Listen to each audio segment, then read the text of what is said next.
Mayong buntag na tong tanan. Salamat ta sa Ginoo sa iyahang paghatag ng usab nato og pribilehiyo na matatapok kita sa pagdayeg pagsimba sa atong buhi ni Dios. And at the same time makapamalandong usab kita sa iyahang pulong. Naana ta sa hapit na gid mahuman ang ato ang series study sa Galatians. And today we will be talking about the principles of reaping and sowing. Prinsipyo sa pag-ani o pagpugas o pag-ani. So last time, ato ang gihisgutan sa ato ang pagtuon sa Galatians, atong gihisgutan about bearing one another's burdens. Ang pagpasan sa matag usa ka mga gibugaton, pagtingabangay sa matag usa nga hilabi na katong mga gibugatan. Dunay gipanghambin nga mga siguro problema, siguro naa say gibit-bit nga tungod sa sala nga nabuhat niya. It could be nga bukat ni alang kaniya o mao ni atong hisgutan last time that we need to bear one another's burden. That instead of comparing each other, pag nakakita ta nga nakasala sila, dili ta mo ingon nga mas maayo ko nimo, awa ra lagi mas maayo pa ko. Instead of boasting our own righteousness, instead of comparing ourselves to them, we carry their burdens. And we concluded last time that ang tinuod nga kinabuhi nga nagiyahan sa balang spirito, the true spirit living, is not about comparing ourselves to others, that we are better than them, that we are way ahead of them.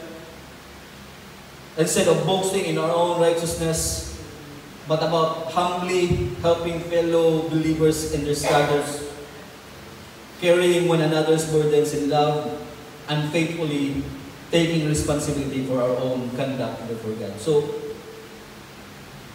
the grace of God, o tanaw nato ang summary or tanaw nato ang conclusion sa tibok na libro sa Galatians. Ang ato ang mayong mga binuhatan, wala may kalabutan sa ato ang kalwasan. Walay kalabutan sa freedom nga naangko nato. Ang balaod dili mahimo o supposed to be wala gyud labot o dili factor sa ato ang pagkaniluwas. But bisan pa ana nga kanang conclusion or summary sa tibok libro sa Galatians, wala nagpasabot na dili na magbuhat og maayo. That's why we carry each other's burden. And this time, sa ako ang passage karon, it is tempting magod. The usual response to the grace of God, to the goodness of God, nga mahimutang maluwas, dili tungod sa ato ang kaugalingon, dili tungod sa balaod, dili tungod sa maayo tang tawo, tungod sa grasya sa Ginoo, tungod sa gugma sa Ginoo, tungod sa iyang kaayo. Pwede nga maghuna-huna ta nga wala. Pwede ra ko magbuhat og bisan unsa. Pwede ra ko makasala, pwede ra ko buhat ani, total ang Ginoo. Grabe ang iyang grasya. Total ang Ginoo, nahigugma man ako, total ang Ginoo, pasaylo man ako, total ang Ginoo, maluluyon man. This could be the response to His goodness. And actually, if you know Sian Gasa, di pambansang marites sa social media, Sian Gasa. Imagine na laki ni siya, pero pambansang marites ni siya. Mao ni siya ikuan nila. Mao ni ang iyang name sa social media. Ang hinungdan ko nung taas ang crime, ang taas of crime diri sa Philippines. compared to Thailand, kaya naaman siya sa Thailand nagpuyo. Because of religion. Matod pa niya. Kaya ang religion ko no, pero may magtudlok sa gugma sa Ginoo. Pero may magtudlok sa grasya sa Ginoo. Pero may magtudlok sa kaluoy sa Ginoo. That's why it's okay to do sin. Okay, tayo gugma man ang Ginoo. Maluluyon man ang Ginoo. Dako man kayo ang grasya sa Ginoo. But this time, this morning, it's not the case. Tungod dahil sa grasya sa Ginoo, tungod sa gugma sa Ginoo, tungod sa kaluoy sa Ginoo, magbuhat na dahil Hinoong tagmaayo. Dili dahil na siya mo lisensya sa pagbuhat o dili maayo. Ang kaayo sa Ginoo, ang gugma sa Ginoo, ang grasya sa Ginoo, it's not the license. It's not a license to commit sin, to keep on doing sin. But instead, it is a way for us to be new. If we look at our passage in Galatians chapter 6, verses 6 to 10, ang punong sa Diyos nagingon, let the one who is taught the word share all good things with the one who teaches. Do not be deceived. God is not mocked. For whatever one sows, that will he also reap. For the one who sows to his own flesh will from the flesh reap corruption. But the one who sows the Spirit to the Spirit will from the Spirit reap eternal life. And let us not grow weary in doing good, for in due season we will reap if we do not give up. Verse 10. So then, as we have opportunity, let us do good to everyone, and especially to those who are of the household of faith. Ang Ginoo nagpanalangin ng daan sa iyong pulong. Now, this time, naghatag og analogy si Pablo comparing our Christian life to a farmer about reaping and sowing. O karon atong tan-awon ang prinsipyo sa pag-ani, sa pagpugas o pag-ani. Kung sa may prinsipyo nga makuha nato sa atong pagtanong o sa atong pag-harvest. But first, actually nagsugod naman ni siya sa verse 7, pero dili na to laktawan ang verse 6 that we need to share in all good things. We need to share in all good things. Ningon ang verse 6, ningon siya, let the one who is taught the word share all good things with the one who teaches.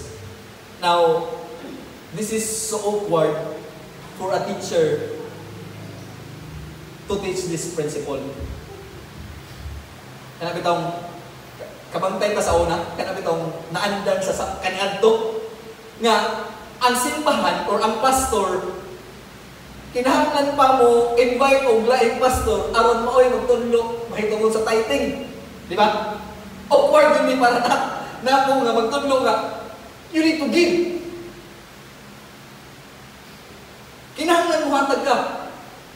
But why we are still teaching this?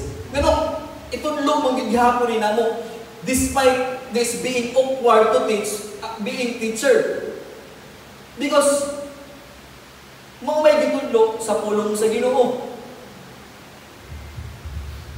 That the one who is being taught, matod pa diri, should share in all good things. So dili kada ay problema ang atong i-share sa atong mga magtutudlo. Kay mo na may nandan. Kay counselor gud pud si pastor. Counselor pud si leader. So, pero may doon mo natag kang pastor kay natay problema. But in here, we need to go to our teacher to share in all good things. Now, once again, this is awkward. Ellen Martin Luther, this is his statement about this verse. These passages are all meant to benefit us ministers. Yes, it's true. Baka benepisyo yun ang magtutulong aning pasahit. I must say, I do not find much pleasure in explaining these verses. So, di ko siya malipay. Huwag yun siya, dili siya kanang awkward para niya, magtudlo si Ani. Kay, mura kong nangayo. Mura na ang dating ba? Kung magtudlo ko o paghatag, mura kong nangayo.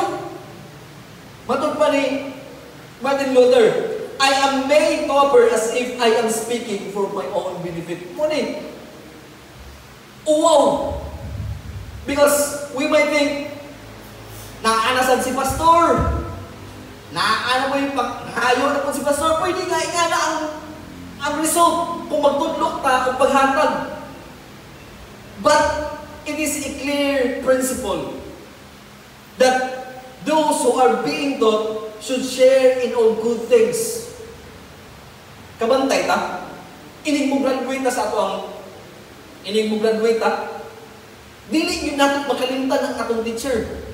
During reunion, during mga alumni homecoming, magdala kita gift para sa atong mga teachers. Di ba? Because we think that they are part of our growth. Nitubok na tungod nila. So, not that the teachers are in need, but I think this is the best thing a learner must do. Moni ang pinakanindot nga buhaton sa usa ka gitudluan ngadto sa iyang magtutudlo. So, we need to share in all good things. So, the word share there is from the Greek word koinonia, means fellowship. And this is the proper relationship between the teacher and the learner, or between the minister and the congregation, which is partnership, koinonia, fellowship. Muna ang pinakanindot na relasyon that we have partnership, especially in the gospel. So, this is clear principle that we need to share in all good things to our teacher.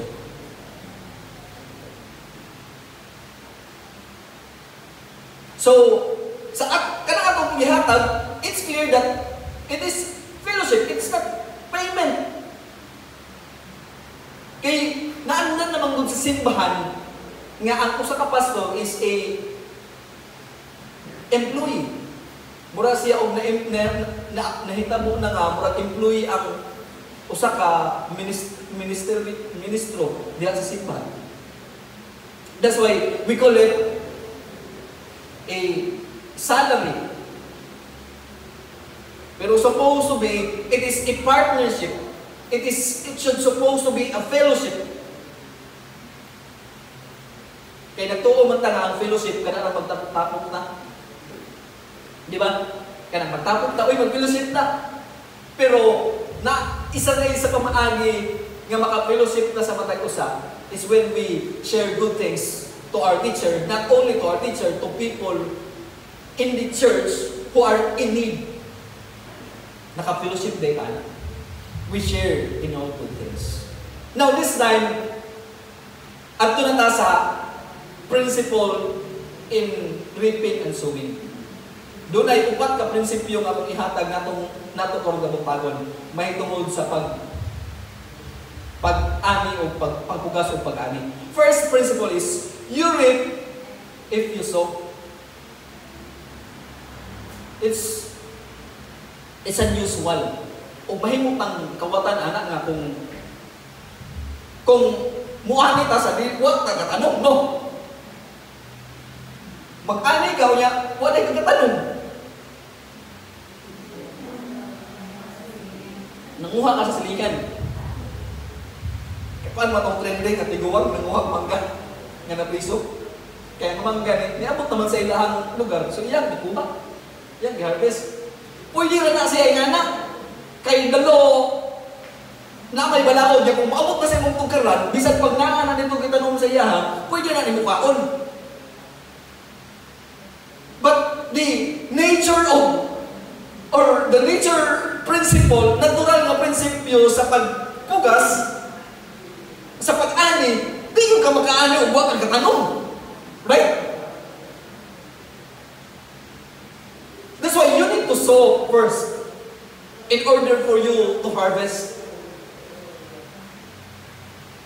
So, we can't expect to reap a harvest if we never took the time to plant the seeds. We will never find a farmer harvesting a field. He failed to plant. Hindi nyo taka-expect, uy. Ayong expect nga na kay maani unya ka kay gitanong. In the same way, spiritual growth, blessings, and meaningful results in life don't just appear on their own. Dili na lugwa kadayon ka ng panalangin, ka ng growth, dili tayo na abot diretso. Kung wala tayo tanong. They are the outcome of intentional effort. They are the outcome of faithful sowing and consistent obedience to God. Without planting, there is nothing for God to bless us. We need to plant. Kinahanglan mo tanong sa pa in order for us to harvest. Kay mahimutan kawatan anak nga muangkod tag bunga sa wala nato gitanong. Mani ang una nga prinsipyo. Next principle is you reap what you sow. Imong anihon kung unsay imong gitanong. And it's very unusual if I plant apple, then I harvest banana, no? Even GMO, genetically modified, kung saan ang organism, even GMO, they can make a strawberry into an apple. Hindi na mahimo na. Pero papanindot nila ang variety. For example, kanang atong mga bugas karon, dili man na lami nga mga bugas kanito. Pero ilang ipatag-as, ilang ipahumot, na gibutang nila, nanay genetic something na sila gipang buhang anang tanuma. But they can't make kanang kuan, dili nila mahimo ang usa ka liso sa humay nga mubunga siya og corn. Dili na nila mahimo. The same way with the principle of reaping and sowing, you will only reap what you sow. Imo ra yung maani kung unsay imong gitanong. If you look at verse 7, ingon siya, do not be deceived. God is not mocked. Mo ni siya. Self-deception. Kaning paingon niya, do not be deceived. It is a self-deception. Imong giilad imong kaugalingon kung maguna-una ka nga pwede ra ta magbuhat og dili maayo kay dako man ang grasya sa Ginoo. Pwede ra ta magbuhat og maayo kay maluluyon man ang Ginoo. Pwede ra ta magbuhat og dili maayo kay pasayloon ra man ta sa Ginoo. Usa ka na kapag pangilad sa imong kaugalingon. Kay ang tinud-anay imo yung ma-harvest kung unsa imong gibuhat. Kung buhat ka, kung nagtanong ka dili maayo, you will reap dili maayo. Kung ang imong gitanong maayo, of course maayo mo na imong anihon. Kung nagtanong ka dautan mo sa imong maani. So, di ba kaganina nag-ingon ta nga, dili pwede nga makatanong ka kung wala ka, dili pwede nga makaani ka kung wala ka nagtanong. Dire, you will never find a farmer taking a harvest of wheat when he planted corn. Mo ni siya, kani siya nga prinsipyo. So, if you sow wickedness, you will not reap goodness. but you will reap wickedness. If you sow evil, you will not harvest good, but you will harvest evil. Usa ni siya ka, law of the things, dili lang spiritual, bisan kaning diri sa physical, sa kalibutan. Nga kung unsa imuhang pugas, mao sa imong anihon. So, a farmer who plants weeds cannot expect bad. Likewise, if we sow gossip, if we sow anger, if we sow laziness, we cannot expect peace, joy, and satisfaction. Dili na ito ma-expect ng mga butanga. But if we sow peace, if we sow joy, if we sow satisfaction, then the same thing we will reap. Mo po niya na itong ma-harvest. That is the second principle of sowing and reaping. That's why, karon, let's evaluate ourselves. What are the things we keep on sowing? Kung man ang mga butang na pirmi na itong gipugas? Kung man ang mga butang na pirmi na itong gitanong? And look at yourself right now. Ang imong kaugalingon karon, mao na ebidensya sa imong mga pangbugas kaniadto.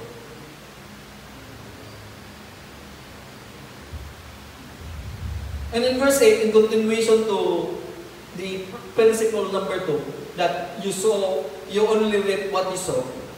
Nayon siya sa verse 8. For the one who sows to his own flesh will from his flesh reap corruption. Kung sa kuno, kung ako magtanong sa ako ang unod, kung sabay ako ang maani, from the flesh, reap corruption. Corruption. Kaya nga naman, our body is not prone to dili tap kini atong lawas, kini atong unod. Manunuton man eh. That's why, if we reap things for our flesh, then the things if we sow things for our flesh, then the things nga atong marit is of the flesh upon, which is corrupted lang. Prone to corruption. And in continuation, yun siya, but the one who sows to the Spirit will from the Spirit reap eternal life. No, Pastor, you keep on teaching that eternal life cannot be gained through the things we are doing. Pero nga nung karon, kung musoko diyan sa Espiritu, magkuha ko eternal life. Of course, of all the akong balikon nga, ang tibok na tema sa Galatians is that the law has nothing to do with our salvation. Walay kalabutan. Ang tuyo ni Pablo diri is that tungod kay pwede nga mahimong rason, pwede kaganina akong gisulti nga, pwede nga maoy respond sa tao sa kaayo sa Ginoo ang pagbuhat og mga sala. Naghisgot po siya aning mga butanga. So, atong kaluwasan, gisundan kini kinabuhi nga nagsabwag ngadto sa Espiritu. Naluwas ta, dayon nagsabwag ta diha sa Espiritu. Good works are not the cause of eternal life. Ang mga maayong mga binuhatan, dili mao hinungdan nga makaangkuntag kinabuhing walay katapusan. They are the evidence of a life born of the Spirit. Ebidensya kini sa kinabuhi nga nabuhi diha sa Espiritu. Paul's point here is not that eternal life is the reward of moral effort, but that those who live by the Spirit will naturally bear fruit consistent with eternal life. Mo ni punto ni Pablo ani nga bersikulo.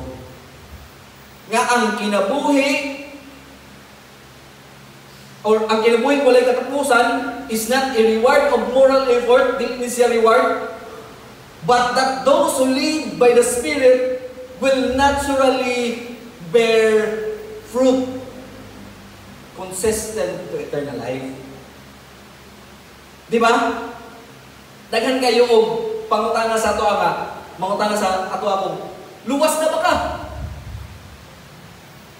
Kung mutupag tag, yes, luwas na ko. O sabay kasagarang follow-up question.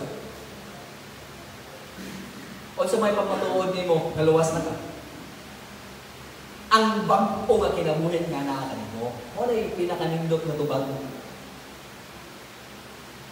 So, ang espiritu nga ang kinabuhi nga ang kinabuhing dayon nga atong nabatunan is just it's not because of moral effort nga ato ang gipangbuka apan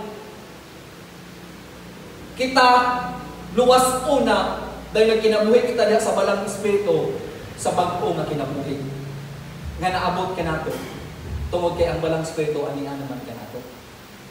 So, maoy punto ni Pablo. So, what you sow today, whether to the flesh or to the spirit, will determine the harvest you reap tomorrow.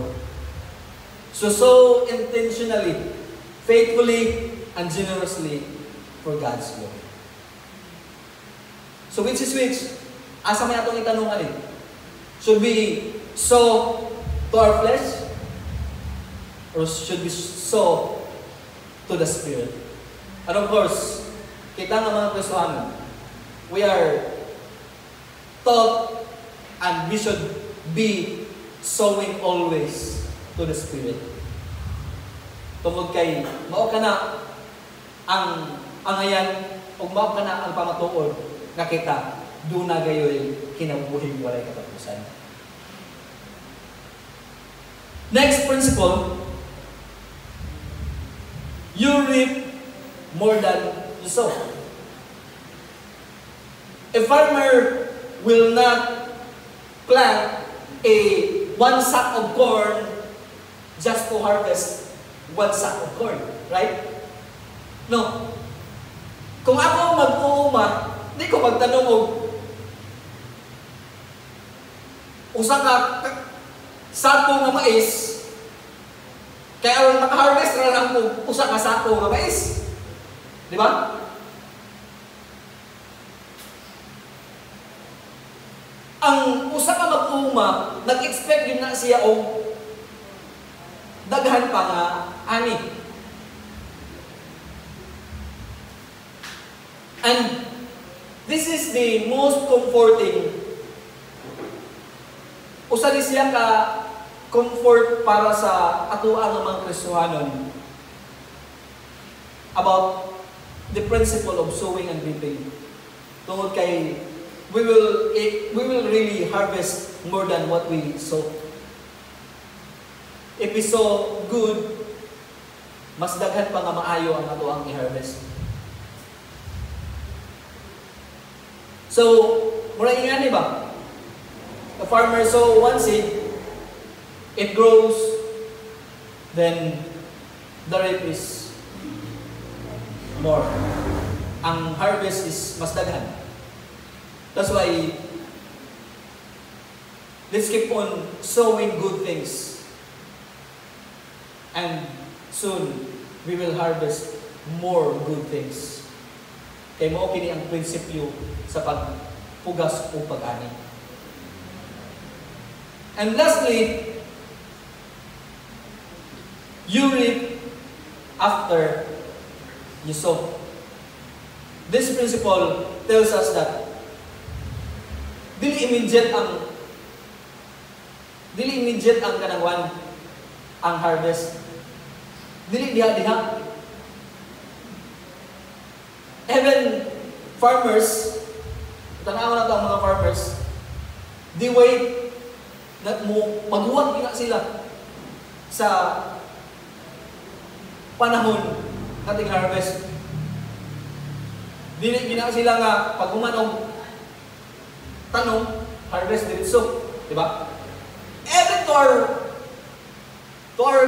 sa atong trabaho, we can relate this to our work. You work first before you get the wage. Pero ang problema lang kayo, advance man, no? I-advance man ang sunod yung bulan. So, if you look at verse 9, ningon si Ray, and let us not grow weary of doing good. Dili na kaluya sa pagbuhat o maayo. Especially this time. Karon nga mga panahon, if you look at our kanang palibot, okay, paano ka nang na-normalize ng pagbuhat o dili maayo.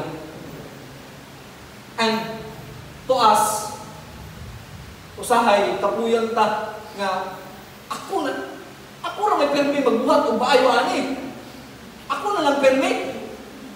Yan na ba? Ako na lang dahil permi magpasaylo. Ako na lang dahil permi magpasensya.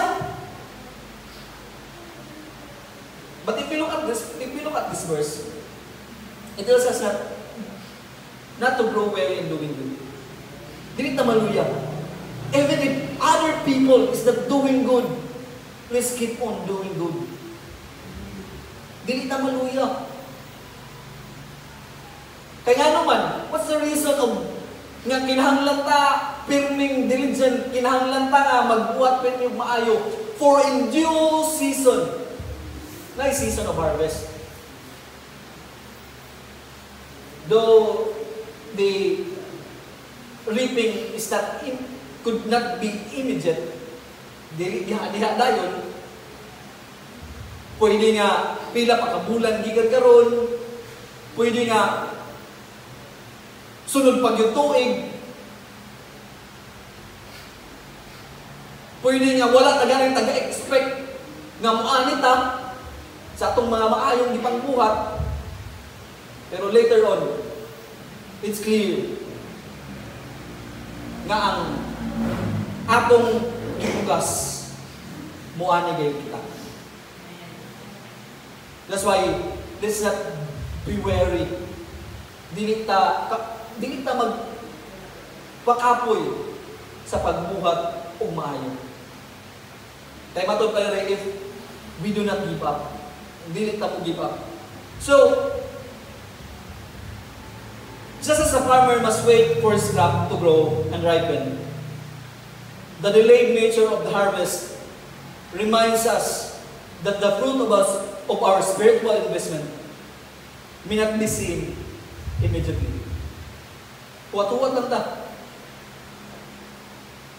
Just as the farmer patiently waiting for this harvest, mausad ang atong buhaton, maghuwat kita na pasensyoso sa atong ani. Puhon. And it could be nga wala kitay mahani.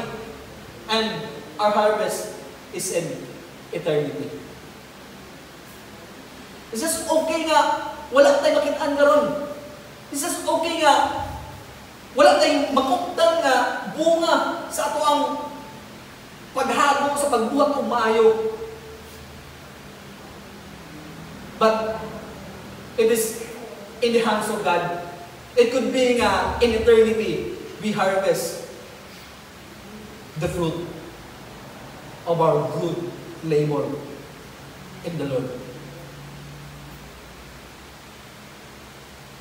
So, huwat-huwat lang ta sa ato ang sa bunga nga moabot sa ato ang pagpaningkamot alang sa kaymayan sa atong buhing Diyos.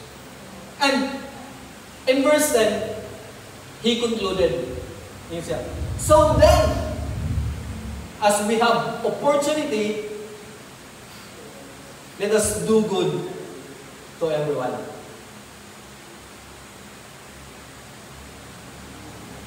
Karon nga naa kitay opportunity.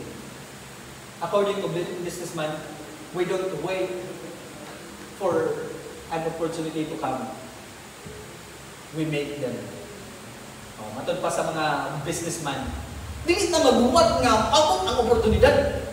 Atong himuon ang oportunidad. The same way with doing good. Let us not wait for an opportunity to come. Kaya kung magbuhat ng opportunity nga makahimot ang maayo, basinog magsigil at lingkod.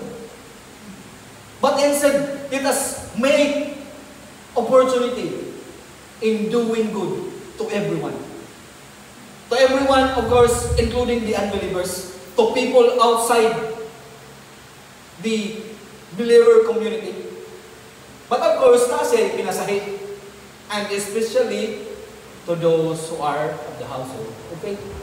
Kung maayo ang atong tinagdan sa tagagawas, sa mga unbeliever, kay naghuna-una lagi ta nga, kinahanglan nindot ang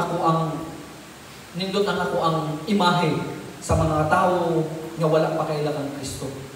Kay dili pwede nga mahimo kung kapandulan nila.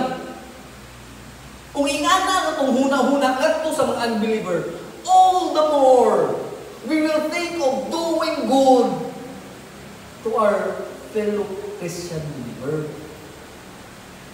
Nganong magpanginto man ka sa mga silingan nato nga wala kailangan Kristo, unya pili ka magpanginto sa ato ang igsuon diha ng Kristo. Kung nagbuhat nagmaayo kadto nila, mas labi pa nga magbuhat nagmaayo sa atong mga igsuon diha sa pagtuo. Kailangan kaayo nga ang atong pamilya diha isip Kristohanon. Sige han atong dili buhatan atong dili maayo nya dito sa bikas dili ganin nato ka pamilya diha sa pagtuo. Pero ngadto nila sige tagpakita og maayo. Di ba? That's why let us make every opportunity. Dili na itong malagpason. Just as the farmer, ang farmer, kung tintanong na yung nagumay, mutanong niya siya.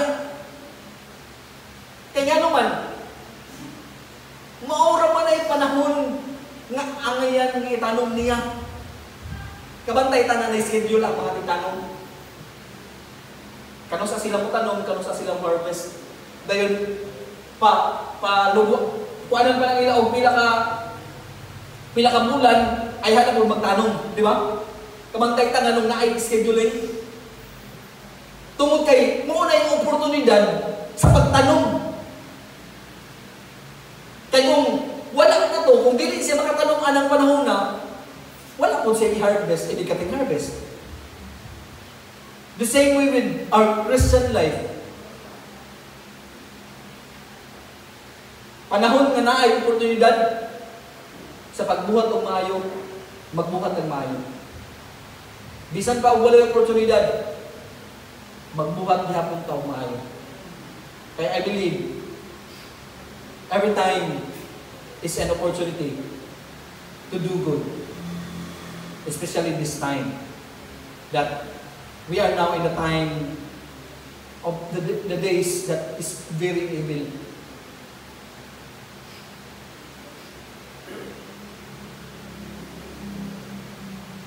So, because the opportunity to do good can pass quickly, let us be ready and eager to serve. Seizing each moment to bless others, especially those in the family of faith, as a lasting investment in eternity. Kinahanglan mahimutang andam kanunay.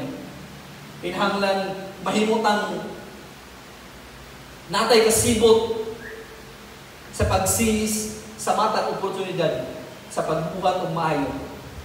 Sa matag usa, hilabi na kanato diri nato sa atong mga igsuon, sa ato ang kaparihas sa pagtuo. So, to end this, actually, verse 10 is a conclusion of the Quran. To end this, let me leave this to you. Very simple and very easy to grasp, easy to memorize. You reap what you sow.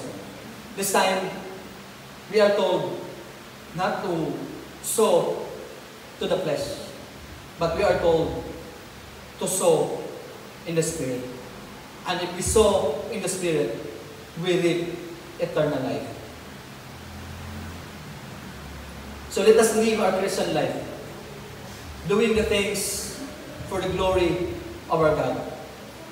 And in due time, and in the perfect time of God, we will surely a very good harvest of all the things nga itong gibuhat sa matang buhit nito. Once again, let us sow for the glory of God. And in due time, we will reap a good harvest. Mayong buntag.